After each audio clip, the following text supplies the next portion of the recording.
The anomaly appeared on Deep Space Monitoring Station Epsilon's sensors at precisely 3:47 hours. Major Olivia Reeves rubbed her tired eyes, squinting at the display screen that had just erupted with activity. She'd pulled the graveyard shift again, a punishment for questioning command decisions too often. But tonight, her insomnia was about to change human history. Computer, verify signal integrity and run diagnostics on long-range sensors, she ordered, reaching for her lukewarm coffee. Diagnostic complete. All systems functioning within normal parameters, responded the artificial intelligence. Signal integrity at 98.7%. Source is moving at zero point 0.3 light speed toward Earth solar system. Reeves's heart rate quickened. This wasn't space debris or a random stellar phenomenon. The pattern was too regular, too purposeful. She pressed the emergency alert button, knowing the chain reaction it would trigger throughout Earth's defense network. This is Major Reeves at DSM Station Epsilon. We have confirmed non-terrestrial signals approaching the solar system, implementing First Contact Protocol Alpha. Within 3 hours, the Unified Earth Defense Council chamber was filled with military personnel and civilian scientists from 12 nations. The massive viewscreens displayed the approaching objects, now clearly visible, a fleet of 17 vessels arranged in a perfect diamond formation. Those aren't natural objects, stated Professor Rajiv Indrani, Earth's leading astrophysicist. The formation is too precise. General Wei Zhang, head of the council, entered with a grim expression. What are we looking at, Major Reeves? Before Olivia could answer, every screen in the facility flickered and went dark. A moment later, they reactivated, showing an image of a being that appeared vaguely humanoid but with metallic blue skin and eyes like polished obsidian. People of Earth, the figure spoke in flawless English. I am High Commander Vorex of the Galactic Hegemony. We have observed your civilization for some time and have determined that you have reached the threshold for initial contact. The room fell silent. First contact, the moment humanity had speculated about for centuries, was happening. We represent an alliance of 3,000 star systems, Vorex continued. Our empire spans what you would call 1/4 of your visible galaxy. We have come to evaluate Earth for potential membership in our collective. General Zhang stepped forward. This is General Wei Zhang of the Earth Defense Force. We welcome peaceful contact with your civilization. Vorex's expression remained unnervingly still. Your welcome is acknowledged. However, membership in the hegemony is not automatically granted. You must demonstrate worthiness through a series of evaluations. Prepare your world leaders for formal diplomatic meetings. We will begin assessment immediately. The transmission ended abruptly. Get the United Nations Security Council online, General Zhang ordered, and find me the best diplomatic mind we have. 48 hours later, Professor Dahlia Morgan found herself aboard the hegemony's command vessel, floating in Earth's orbit. As humanity's foremost expert in communication theory and intercultural diplomacy, she had been selected to lead Earth's diplomatic response team. The hegemony has existed for 12,000 of your years, explained Vorex as they walked through corridors of undulating metal that seemed almost liquid. Species that join us benefit from our protection and technological advancement. And what do you receive in return? Dahlia asked carefully. Contribution to the collective good, resources, unique cultural perspectives, occasionally military service. Vorex gestured toward a viewing portal showing Earth below. Your planet is particularly rich in biodiversity and water. These are valuable commodities.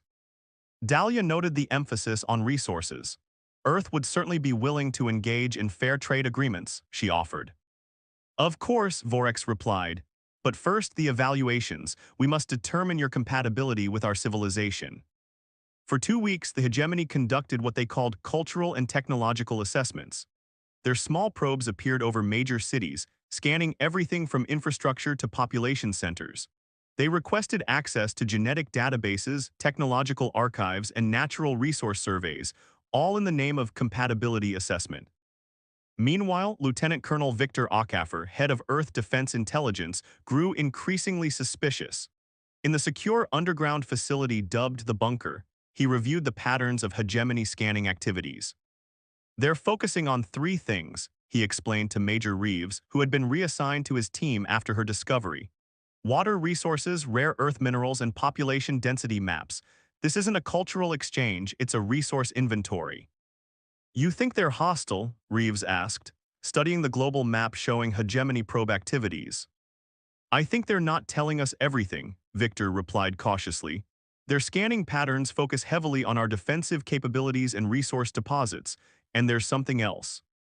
He pulled up footage from observation satellites showing smaller hegemony vessels, extracting massive quantities of seawater from remote ocean locations. They've removed over 2 million gallons in the past week alone. Why would they need samples that large? The breakthrough came 3 days later when a junior technician monitoring hegemony communications detected an unusual transmission. The alien visitors were using multiple communication channels, the official diplomatic one and a secondary encrypted channel that Earth systems couldn't decipher. Until now, we intercepted this when one of their smaller vessels had a momentary shield fluctuation, explained Dr. Fiona Castillo, the quantum communications specialist who had been working around the clock. It's not much, but it's something. The fragment of decrypted communication was displayed on screen. Native resistance assessment complete. Harvestable resources exceed projections. Recommend proceeding to Phase 2. Minimal defensive capabilities detected. Full fleet arrival schedule confirmed for Solar Day 42. The room fell silent as the implications sank in. They're not here to welcome us to any galactic community, Major Reeves said finally. This is a reconnaissance mission for an invasion. General Zhang's expression hardened. How certain are we about this translation? 97% confidence, Dr. Castillo responded. The syntax patterns match their official communications just with different content. We need more proof, Professor Indrani insisted. This could be a devastating misunderstanding. The proof came unexpectedly when one of the hegemony's smaller vessels experienced a malfunction and crashed in the remote mountains of New Zealand. Earth Defense Forces secured the site before the hegemony could respond, recovering both technology and a survivor, not one of the blue-skinned beings they had met, but a completely different species with reddish skin and 4 eyes. I am Terk, the alien told them through a hastily configured translator. My people are the Oridani. We were conquered by the hegemony 3 generations ago. I serve as a technical operator on their vessels. Are they here peacefully? Reeves asked directly. Terk's multiple eyes blinked in what seemed like surprise. The hegemony does not come in peace. They come to assess, then conquer. Your world has been marked for resource extraction and partial population harvesting. Harvesting, Dr. Castillo repeated in horror. Some species are kept as labor forces. Others provide biological materials the hegemony requires. Some are simply eliminated if they resist. Terk's translator conveyed his grim tone. The scanning is not to assess compatibility. It is to determine which resources are most efficiently extracted and which populations might be useful to preserve. With this confirmation, Earth's leadership faced an impossible choice. Reveal what they knew and potentially trigger an immediate invasion, or continue the charade of cooperation while secretly preparing for war. If they discover we know their true intentions, what happens? General Zhang asked Terk. The assessment phase would end. The invasion fleet would arrive immediately. And how large is this invasion fleet compared to what's currently in orbit? Terk made a gesture that the humans couldn't interpret. What orbits your world is merely an assessment force. The invasion fleet is 20 times larger. The decision was made. Earth would continue diplomatic relations while secretly mobilizing. Every nation would activate dormant defense systems while developing new weapons based on technology recovered from the crashed vessel. Terk, grateful for treatment of his injuries and seeing an opportunity to strike against his people's oppressors, agreed to provide critical intelligence. As Major Reeves left the Emergency Council meeting, Professor Morgan caught up with her in the corridor. I have to go back up there tomorrow, Dahlia said, her voice strained. I have to smile and continue negotiations with beings I now know are planning to enslave or kill us all. Olivia Reeves placed a hand on the professor's shoulder. Then you'll give the performance of a lifetime, Professor, because right now you're not just a diplomat, you're Earth's first line of defense. Dahlia nodded grimly. How much time do we have? According to Terk, the main fleet arrives in 38 days. Not much time to prepare for our first interstellar war. As night fell over Earth, the hegemony ships continued their silent vigil, their lights reflecting off the oceans below like stars cast down from heaven or perhaps, more ominously, like the eyes of predators watching prey they intended to consume. What the hegemony didn't realize was that for the first time in human history, every nation on Earth had united with a single purpose: to ensure that when the invasion came, Earth would be ready to deny them access to everything they sought. The assessment had shifted not of Earth by the hegemony, but of the threat the hegemony posed to humanity's survival. And humanity was preparing its answer. The Shadow Resistance. The secret underground facility beneath the Antarctic ice shelf wasn't on any official map. Codenamed Sanctuary, it had been built decades ago as a doomsday refuge for humanity's greatest minds. Now, it served as the nerve center for Earth's shadow resistance against the hegemony threat. Dr. Marcus Holloway hunched over his workstation, surrounded by fragments of alien technology salvaged from the crashed scout ship. Dark circles under his eyes betrayed that he hadn't slept in nearly 48 hours. As Earth's foremost expert in quantum technology, he had been immediately recalled from his research in Geneva when the true nature of the hegemony became clear. "Any progress?" asked Captain Darius Jackson, head of the Special Tactical Response Unit assigned to protect the facility. Holloway barely looked up. Some. Their communication systems operate on principles similar to quantum entanglement, but with a refined coherence we haven't achieved yet. They're at least a century ahead of us technologically. "A century we don't have," Jackson replied grimly. "We have 35 days before their main fleet arrives." The scientist finally straightened, rubbing his eyes. "I think I've identified a vulnerability. Their systems are incredibly advanced but also rigidly standardized. There's very little redundancy or variation. Everything follows the same protocols, the same frequencies." "And that helps us how?" "Standardization creates predictability. Predictability creates opportunities for disruption." Holloway tapped his screen, bringing up a complex waveform. "Their communication signals maintain coherence through a carrier wave that's completely uniform across all their systems.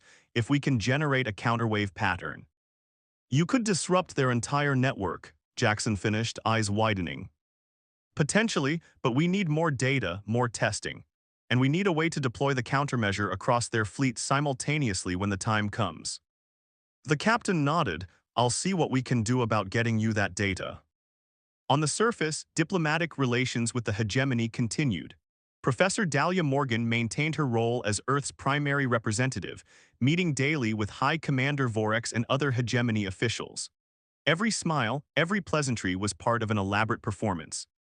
"We're most interested in your proposal for cultural exchange programs," she told Vorex during their morning meeting, her voice betraying none of her inner revulsion. "Earth would be honored to share our artistic and scientific achievements with the hegemony." Vorex's obsidian eyes revealed nothing. "Cultural integration is an important aspect of joining our collective. However, we have noticed some concerning patterns in your military installations. Several have increased activity levels beyond normal parameters." Dahlia's heart skipped a beat, but her diplomatic training held. "Annual exercises," she explained smoothly. "They were scheduled months ago. We didn't want to postpone them and create unnecessary tension among our population. First contact is already a significant adjustment for many." "Of course," Vorex replied after a pause that stretched just slightly too long. "Maintaining your normal activities is sensible." That evening, in the secure communications room at the United Nations headquarters, Dahlia reported the exchange to the Emergency Security Council. "They're suspicious," General Zhang concluded. "We need to be more careful." "Or more aggressive," countered Admiral Josephine Rivera, commander of the Pacific Fleet. "Every day gives us more time to prepare, but also gives them more time to complete their assessment. We should consider a preemptive strike." "With what?" Zhang demanded. "Their ship's defensive capabilities far exceed our offensive options. One wrong move and they call in the invasion fleet early. We stick to the plan." The plan was already in motion worldwide.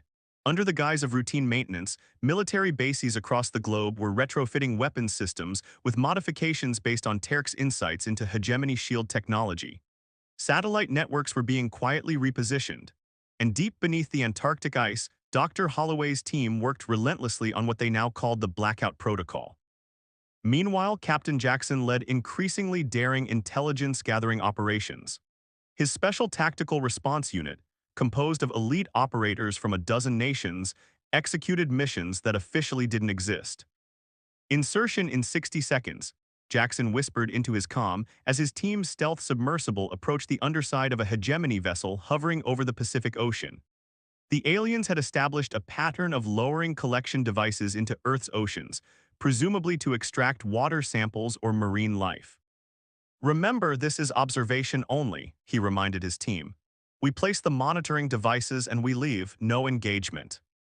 The six-person team, clad in advanced diving gear, deployed from the submersible when it reached position directly beneath the alien collection mechanism, a tube-like apparatus that extended from the vessel's underside into the ocean. Lieutenant Ramirez, their tech specialist, carefully attached a nearly microscopic monitoring device to the tube. The device, developed using a combination of Earth and salvaged hegemony technology, would allow them to analyze exactly what the aliens were collecting and why. Device planted, Ramirez confirmed. Uplink established. Good work, now let's. Jackson's order was cut short as the alien collection tube suddenly retracted, moving much faster than previous observations had indicated. The water around them began to swirl as the hegemony vessel activated some kind of extraction field. Swim pattern Bravo, now, Jackson ordered, and his team scattered in predetermined escape routes as the water around them began to funnel upward. They barely made it back to the submersible before the extraction field intensified, creating a massive column of seawater rising toward the alien ship. Through the submersible's viewing ports, they watched as millions of gallons of ocean water were pulled upward in a phenomenon that would appear to distant observers as a waterspout. "What the hell are they doing?" whispered Corporal Takeda, the team's youngest member. No one answered, but they all knew. The hegemony wasn't just taking samples. They were beginning resource extraction before the invasion had even officially begun. In Antarctica, the data from the monitoring device confirmed their worst fears. Dr. Holloway reviewed the readings with Dr. Nadia Petrov, the xenobiologist assigned to his team. "They're not just taking water," Petrov explained, pointing to the molecular analysis. "They're specifically filtering for microorganisms, particularly extremophiles, bacteria that survive in harsh conditions, and certain trace minerals." Why, Holloway asked, though he suspected the answer. Biological engineering, most likely. Terk mentioned that the hegemony incorporates biological components into their technology. These microorganisms have properties that could be useful for adapting to different planetary environments or developing biological weapons specifically tailored to Earth's ecosystem. The implications were clear. The hegemony was already preparing for full occupation. When this intelligence reached the Emergency Security Council, the unified command structure implemented the next phase of defense preparations. Under the codename Operation Lighthouse, a global early warning system specifically calibrated to detect hegemony quantum signatures began coming online. Disguised as weather monitoring stations or communications hubs, these installations would provide crucial minutes of advance warning when the main invasion fleet arrived. 29 days before the projected arrival of the hegemony fleet, a breakthrough occurred. Terk, working alongside Earth scientists, managed to access deeper functionalities in the salvaged communications device. "This is a tactical relay," he explained, his translator conveying his excitement. "It contains deployment patterns, contingency protocols. I can show you how their fleet will position when they arrive." The tactical data was invaluable, allowing Earth's military strategists to identify the hegemony's primary targets. But the most crucial discovery came 3 days later, when Dr. Holloway's team finally decoded the operational frequencies of the hegemony's shield technology. "Their defensive shields operate on a rotating frequency pattern," Holloway explained to the assembled military leadership. "But the pattern isn't random, it's algorithmic, designed to be unpredictable to conventional weapons.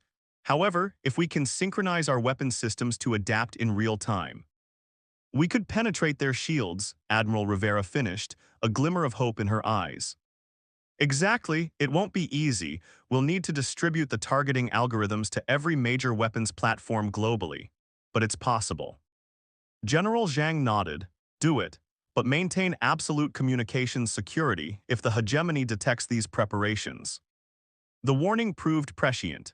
3 days later, one of the hegemony's smaller vessels unexpectedly changed position, moving to hover directly over the sanctuary facility in Antarctica. "They can't possibly know what's down here," Captain Jackson insisted as the facility went into lockdown. We're under 2 kilometers of ice and all external signatures are masked. They might not know specifically, but they've detected something, Holloway argued. Their water extraction activities have been methodical, moving in a clear pattern across the oceans. This deviation is deliberate. For 72 tense hours, the facility operated in minimal power mode, all non-essential systems shut down. Above them, the hegemony vessel maintained its position, scanning continuously. On the 4th day, Professor Morgan was summoned to an unscheduled meeting with High Commander Vorex. When she arrived at the orbital diplomatic facility, she found not just Vorex but a new hegemony official, one she hadn't met before. This is Executor Krez, Vorex introduced the taller, more imposing blue-skinned figure. He oversees security protocols for integration processes. Dahlia maintained her diplomatic smile. A pleasure to meet you, Executor. Professor Morgan, Krez's voice was deeper, more resonant than Vorex's. We have detected unusual energy patterns in your southern polar region. Our scans indicate technology that was not disclosed in your developmental reports. Antarctica hosts several international research stations, Dahlia replied smoothly. The energy requirements for sustaining human life in such hostile conditions are significant. These signatures do not match known human technology patterns. Dahlia allowed herself to look puzzled.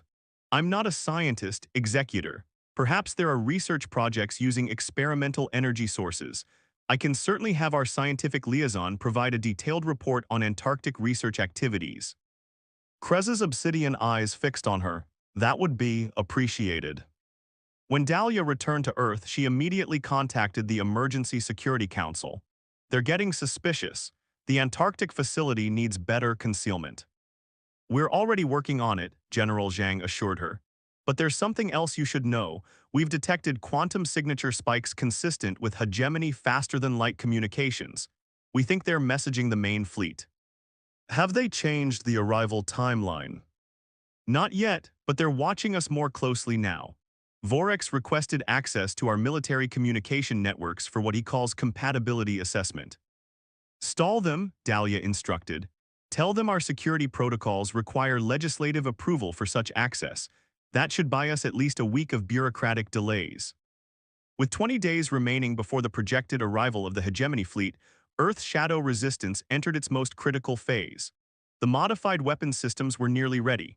Dr. Holloway's blackout protocol had been successfully tested against the salvaged hegemony technology, and Captain Jackson's teams had planted monitoring devices on 11 of the 17 hegemony vessels in Earth orbit. But the question remained. Even with these preparations, could Earth hope to stand against a force so technologically superior? The answer came from an unexpected source. During a routine debriefing, Terk revealed something that changed everything.